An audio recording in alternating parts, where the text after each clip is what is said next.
给你新资讯，给你新视角，欢迎回到游戏新世界。各位帝皇子民、混沌一端，欢迎大家再次回到频道。如果你是一位即时战略 RTS 游戏的老玩家，或是战锤 40K 的狂热粉丝，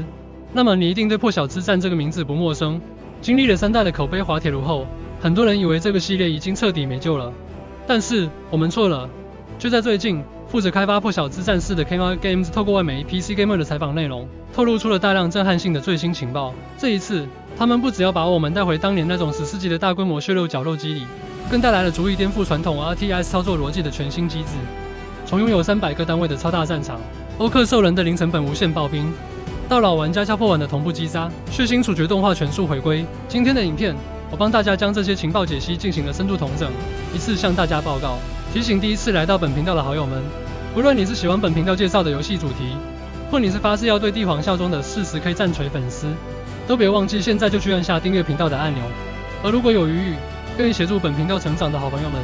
也能加入最低1个月只要25元的频道会员，除了享有福利，还能让频道能做出更多更好的影片哦。废话不多说，我们开始今天的影片吧。玩 RTS 最怕什么？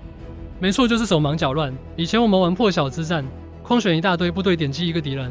结果就是所有火力都射在同一个小队上，造成严重的火力溢出浪费。同时你车翼的部队还傻傻站着被对手白打。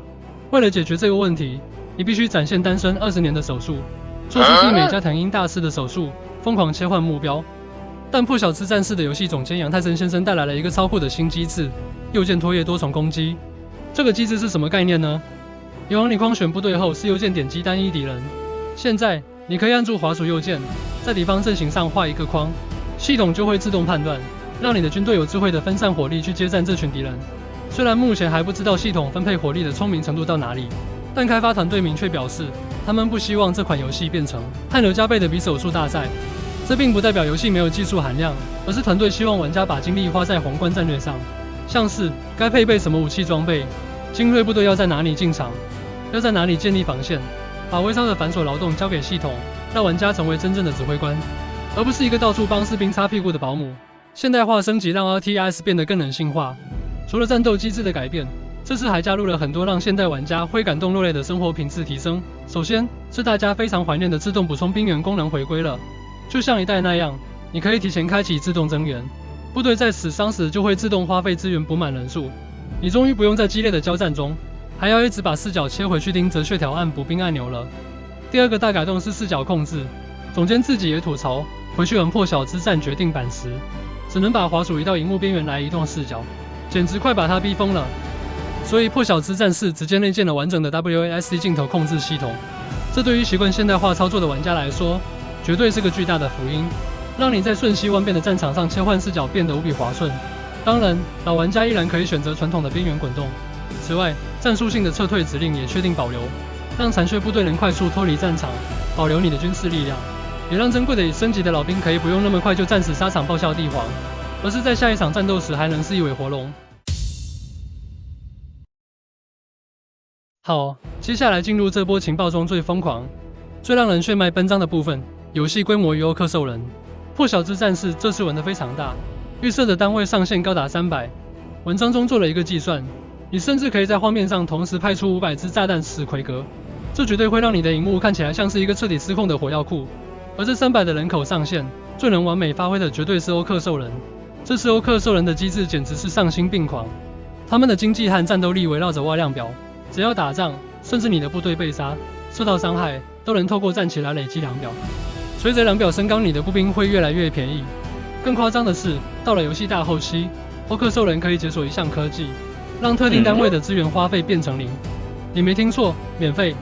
这代表到了后期，欧克兽人不再是补充战损，而是真正意义上的绿皮洪水，淹没整个战场。另外，欧克兽人这次被设计成了绝对的投机主义者，他们不再被绑死在主基地周围，而是可以在地图上的任何地方建造建筑，走到哪盖到哪，就像真菌一样疯狂蔓延。而且这次还加入了老兵系统，部队在战场上从活兵杀敌，模型体型会变得更大，战斗力更强。即便你是靠数量取胜的绿皮，依然要懂得保护那些身经百战的老大们。谈完了机制，我们来聊聊背景设定。破晓之战4的战场将回到老玩家无比熟悉的克罗诺斯星，也就是当年暗黑圣战资料片的所在地。不过时间点已经来到了50年后，这颗星球依然是一片战火泥沼。目前确认的首发4大阵营为：永远的看板娘星际战士，刚刚提到的欧克兽人，实际的钢铁军团死灵族，新加入的主力机械神教。而我们熟悉的星界军帝国防卫军，这次主要会作为剧情与背景叙事的角色登场。开发团队提到，每个阵营都会有不同的英雄和次级阵营。以机械神教的战役为例，玩家将透过不同英雄的视角，来体验同一场战争的不同面向，让故事更有深度。最后，也是所有破晓之战老玩家最在意的一点，战斗的震撼感。经历了3代那种稍微偏向 MOBA， 被批评为过于卡通化的风格后，TNR Games 听到了玩家的怒吼。他们决定将破晓之战士彻底推向残酷、血腥且极具重量感的风格。其中最具指标性的，就是同步击杀 Sync Kills 的全面回归。还记得一代无畏机兵把敌方步兵直接用机械臂刺穿挑起来的画面吗？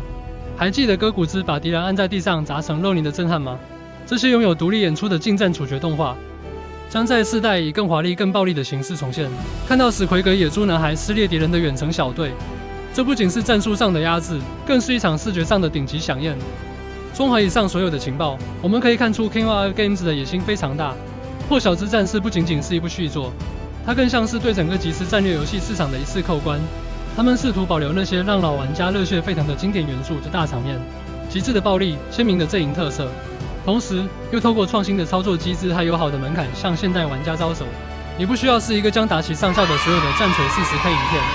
都看过几十次，并且将战锤历史倒背如流的正港肥宅，也不需要成为像加藤鹰大师一样拥有疯狂手速的神之手，你只需要带着一颗渴望指挥千军万马的心，就能在这个残酷的宇宙中找到乐趣。2026年这款游戏是否能真正成为 RTS 复兴的曙光，我个人是非常期待的。那么各位指挥官们，你们对于这次破晓之战士释出的新情报有什么看法呢？那托叶多重攻击机制你觉得是神作还是邪道？首发阵营中你最想赶快玩到哪一个？欢迎在下方留言区跟我分享你的看法，我都会一一回复哦。如果你喜欢这支影片，我有制作更多关于战锤40K相关游戏的介绍影片，